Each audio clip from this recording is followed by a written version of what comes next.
नमस्ते, मैं हूं डॉक्टर आंचल पंत, डर्मेटोलॉजिस्ट, और आज मैं आप लोगों को स्ट्रॉबेरी लेग्स के बारे में बताऊंगी।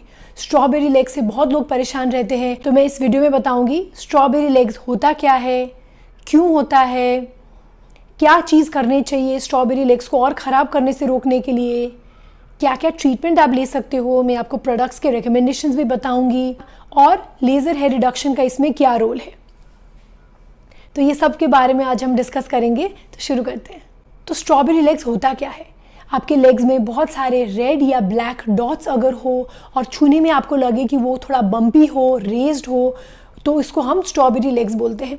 इसको क्यों से स्ट्रॉबेरी का नाम दिया गया है? क्योंकि स्ट्रॉबेरी जो फ्रूट होता है उसके सरफेस में बहुत मल्टीपल डॉट्स होता है जो इक्वी डिस्टेंट होता है, मतलब एक दूसरे से एकदम पास में और सेम डिस्टेंस में रहता है उसके डॉट्स। तो ऐसे ही जो लेग्स में भी जो आपको देखने को मिलता है वैसे भी वहाँ पे डॉट्स होते हैं जो इक्वी डिस्टेंट होते हैं। इसकी वजह से हम इसको स्ट्रॉबेरी लेग्स बोलते हैं। तो इसमें ब्लैक डॉट्स भी हो सकते हैं और रेड डॉट्स भी हो सकते हैं।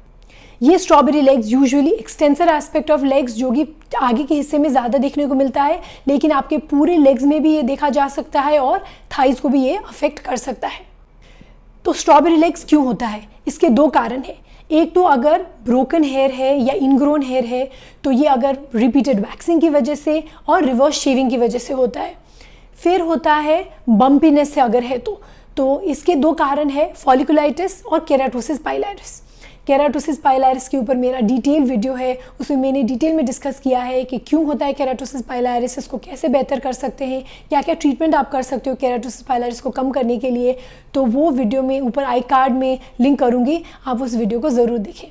तो जब भी हम स्ट्रॉबेरी लेग्स को देखते हैं हमें पहले पता होना चाहिए कि क्या वहाँ पे ब्रोकन हेयर्स है या क्या वहाँ पे बम्पी स्किन है, तो तब उसके हिसाब से हमारा ट्रीटमेंट रहेगा। तो क्या ऐसी चीज़ें हैं जो आपको बिल्कुल नहीं करनी चाहिए अगर आपके स्ट्रॉबेरी लेग्स है? तो पहले तो आप इसको स्क्रबिंग बिल्कुल भी नहीं करोगे। ये डर्ट नहीं है, ये गंदेपन की वजह से नहीं है, यहाँ पे जो पिट्स है वो बालों की वजह से है और वहाँ पे जो डेड स्किन है उसकी अक्यूमुलेशन की वजह से ऐसा हुआ है। तो इसको आप रगड़ोगे तो ये और ख़राब होगा। तो प्लीज़ इसको स्क्रब्स यूज़ नहीं करोगे, इसमें कुछ भी लगा के रगड़ना, ऐसे लूफा यूज़ करना, ऐसे बिल्कुल भी नहीं करोगे क्योंकि उससे ये और ज़्यादा ख़राब हो सकती है। और अगर आपके स्ट्रॉबेरी लेग्स है तो आप वैक्सिंग नहीं करोगे। वैक्सिंग से क्या होता है, वो कभी कभी बाल टूट जाते हैं, तो जो वैक्सिंग का प्रोसेस है, जो बाल खींचने की प्रोसेस है, वो पूरे बाल को नहीं निकाल पाता, आधा बाल स्किन के नीचे ही रह जाता है। तो इसकी वजह से वो बाल फिर टेढ़े होके ग्रो करेगा। तो मान के चलो आपने हेयर रिमूव किया लेकिन वो आधा ही निकला और आधा स्किन के अंदर ही रहा, फिर वो टेढ़ा होके अंदर ही अंदर ग्रो करेगा, तो स्किन के नीचे वो काला सा डॉट रहेगा। तो इसकी वजह से आपको बिल्कुल वैक्सिंग अवॉइड करनी है। और आप रिवर्स शेविंग भी नहीं करोगे। अगर एकदम क्लोज शेव करने की कोशिश में आपने रिवर्स शेविंग किया तो भी ये बाल थोड़े से एकदम बेस में कट के ये अंदर के अंदर ही ग्रो कर सकते हैं, उसकी वजह से भी ऐसे ब्लैक डॉट्स हो सकते हैं।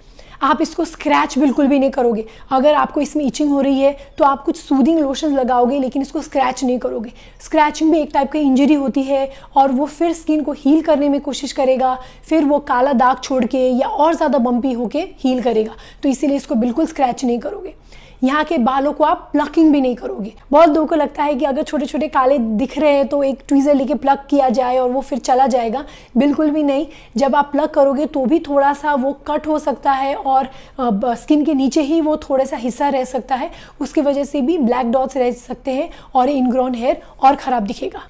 तो हम स्ट्रॉबेरी लेग्स के लिए क्या क्या ट्रीटमेंट कर सकते हैं?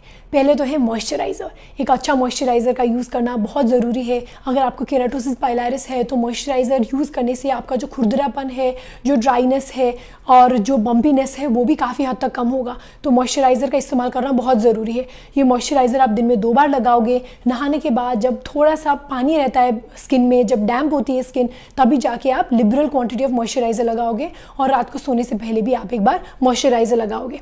तो मॉइस्चराइज़र के मेरे रिकमेंडेशंस है। अगर आपकी बहुत ड्राई स्किन है तो आप यूज़ करना बायोडर्मा एटोडर्म, ओलिसॉफ्ट मैक्स, सेराटॉप लोशन और अवीनो मॉइस्चराइज़र। अगर आपकी नॉर्मल स्किन है तो आप यूज़ कर सकते हो वैसलीन लोशन, वेनुशिया मैक्स लोशन और एक्वालॉजिका की बॉडी लोशन। सो मॉइस्चराइजर्स के अलावा आप ऐसे कुछ क्रीम्स यूज़ कर सकते हो जिससे कि ये स्ट्रॉबेरी लेग्स थोड़े बेटर हो। तो इसमें 2 कैटेगरी है। अगर आपकी रेड बम्प्स है और वहाँ पे फॉलिकुलाइटिस है तो आपको कुछ एंटीबैक्टीरियल चीज़ें यूज़ करनी चाहिए, जैसे कि बेंजोइल पेरोक्साइड। तो बेंजोइल पेरोक्साइड की वॉशेस आप यूज़ कर सकते हो ताकि ये रेड बम्प्स थोड़े से कम हो जाए। तो इसमें मेरे रिकमेंडेशन है प्यूरोबार सोप, लाइरासोल वॉश और ब्रेवॉक्सिल वॉश।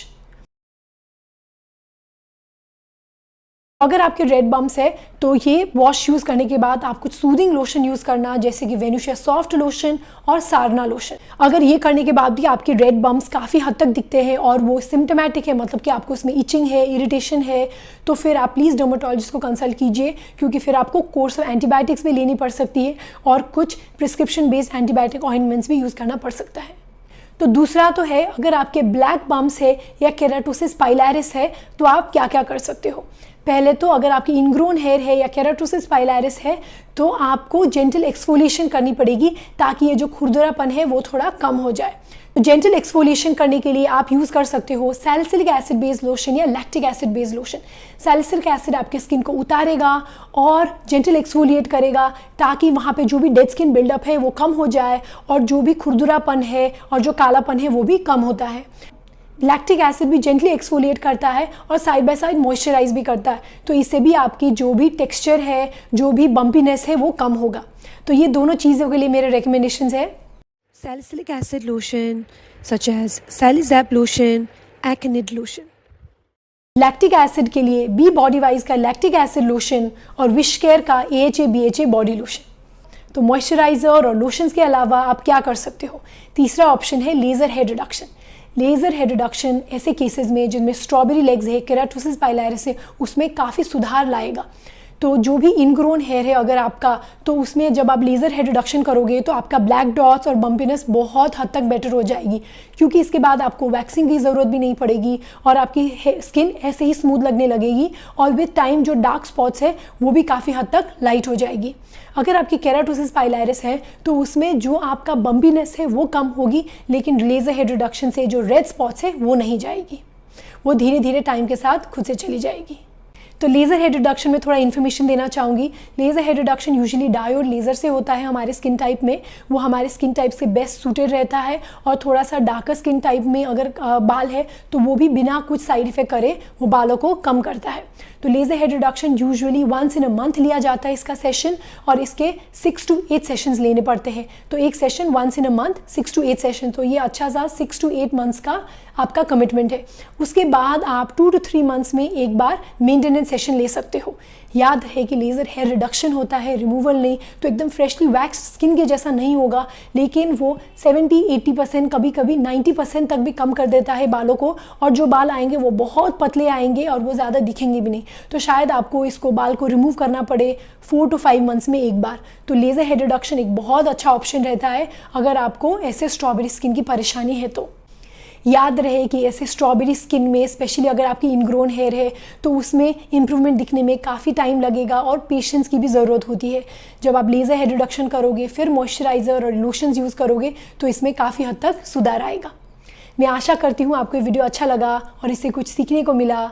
अगर आपको ऐसे स्किन और हेयर रिलेटेड वीडियोस अच्छे लगते हैं तो प्लीज़ हमारे इंस्टाग्राम हैंडल डॉक्टर आंचल MD में ज़रूर फॉलो करें।